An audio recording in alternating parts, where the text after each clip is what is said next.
অনেকদিন আগে বিশাল এক জঙ্গলে ছিল একটি সিংহ ও একটি শিয়াল। সিংহটি ছিল খুব দয়ালু আর শিয়াল ছিল অত্যন্ত চালাক। কি ভাবছেন মহারাজ? কই না তো, ভাবার কি আছে? না মানে আপনাকে দেখে ওই রকমই লাগলো তো, যে কিছু একটা ভাবছেন মনে হয়। বাহ, গোটা জঙ্গলের আর কেউ বুঝতে পারুক বা না পারুক, কিন্তু তুই আমাকে ঠিকই বুঝতে পারিস। মামা বলে কথা, জানতে হবে না? তা বলো, কি এবার ভাবছো? আমি ভাবছি যে আমি তো এ জঙ্গলের রাজা, তাই আমাকে সবাই সম্মান করে। কিন্তু সেই সম্মানটা কি তারা সামনেই করে, নাকি আমি সিংহ বলে আমাকে ভয় পেয়ে করে? সিংহ বলে ভয় করুক বা রাজা বলে সম্মান করুক, তাতে আপনার কি? জঙ্গলে তো আর ভোট হয় না যে 5 বছর পর পর রাজা বদলে যাওয়ার ভয় থাকবে। তাই পশুরা আপনাকে ভালো বলুক আর খারাপই বলুক, তাতে আপনার কি যায় আসে? হ্যাঁ রে, তোর কথাটাও ঠিক, কারণ তুই তোর মতো করে ভাবছিস। কিন্তু আমি চাই যে সবাই আমাকে মন থেকে সম্মান করুক, মন থেকে রাজা ভাবুক। আমার মনে হয় না যে এটা কোনোদিন সম্ভব হতে পারে। অসম্ভবকে যদি সম্ভব না করতে পারি, তাহলে আমার রাজা হয়ে লাভ কি? তুই যা, সবার কাছে গিয়ে তদন্ত কর যে তারা আমাকে রাজা বলে মানে, নাকি তারা শুধু ভয়ে সম্মান করে। রে, কপালে এই কাজটাই বাকি ছিল। রাজার পাশে থাকা মন্ত্রী হয়ে সবার দুয়ারে দুয়ারে ঘুরে বেড়াতে হবে এবার। ভাবছিস রে শেয়াল? না, কি আর ভাববো, আসলে কপালে যা থাকে সেটা কি আর বদলানো যায় নাকি? তাহলে জেনে আই যে এই জঙ্গলের পশুরা আমাকে ভয় করে নাকি সম্মান করে। যা তুই তাদের কাছে, এটা আমার আদেশ। আচ্ছা ঠিক আছে মহারাজ, তাই হবে।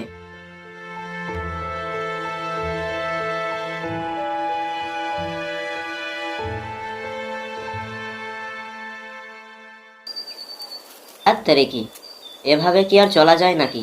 কোথায় ভেবেছিলাম মন্ত্রী হয়ে রাজত্বটা চালাবো, তা আর হলো না। কি হয়েছে হ্যাঁ শিয়াল? কেন রে, তোকে কি সব কথা বলতে হবে নাকি? না হে না, আসলে তুমি যখন চিন্তা করো তখন তোমাকে একেবারে পেঁচার মতো লাগে, তাই। বাজে না বকে, যেটার জন্য ডাকলাম সেটা শোন। হ্যাঁ হ্যাঁ বলো। আচ্ছা বলতো, মহারাজকে কি তুই সত্যি মন থেকে সম্মান করিস? ও বেটাকে আবার সম্মান করে কি লাভ? আমি হলাম বানর, গাছের উপর বসে থাকা পশু। হরিণ তো আর নয় যে জানের ভয়ে সম্মান করতে হবে। তার মানে তুই মন থেকে সম্মান করিস না?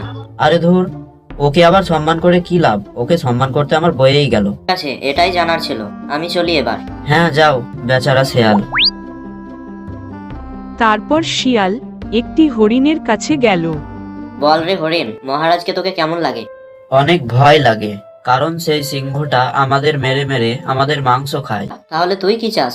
আমরা চাই যে সিংহটাও আমাদের মতো ঘাস খেতে শুরু করুক। আচ্ছা বেশ, এতটুকুই জানার ছিল। আমি এবার চললাম। হ্যাঁ যাও। আরে হরিণ, কোথায় যাচ্ছিস? এই তো ভাই, সার্ভে করে বেড়াচ্ছি। তারপর এইভাবে শেয়াল সমস্ত পশুদের কাছে গিয়ে তাদের মত জিজ্ঞাসা করতে লাগলো।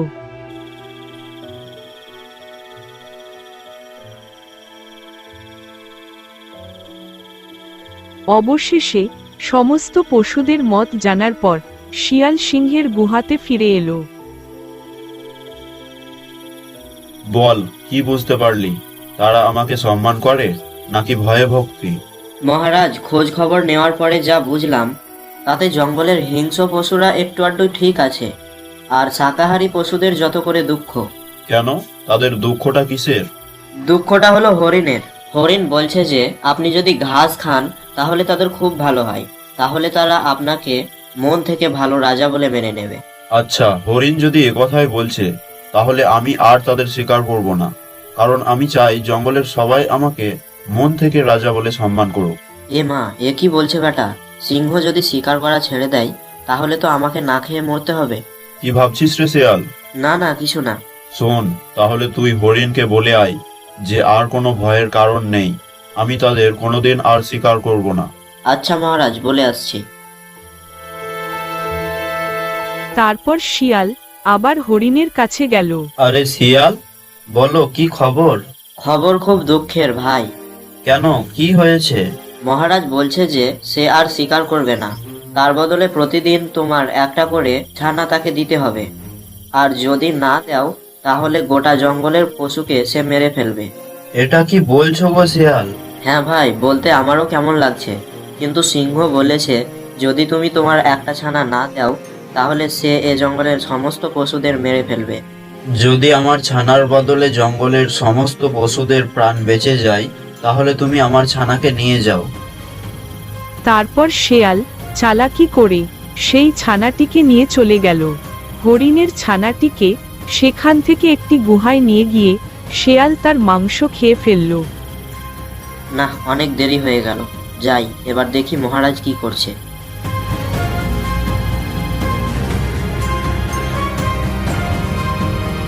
কি রে, বলে এলি? হ্যাঁ, বলে এলাম। আচ্ছা বেশ, রাত হয়ে গেছে, এবার ঘুমিয়ে যা।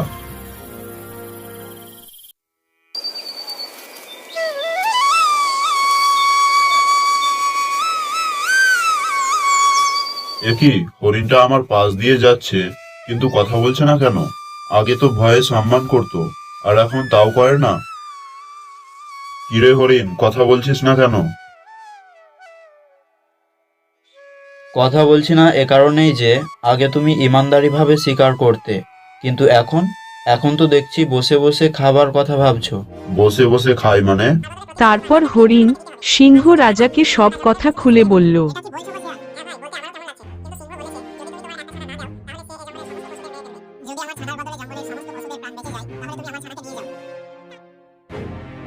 আচ্ছা, শিয়াল তোকে এ কথা বলেছে?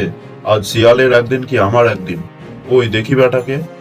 তারপর শিয়ালকে মারার জন্য সিংহটি তাকে তাড়া করতে লাগলো।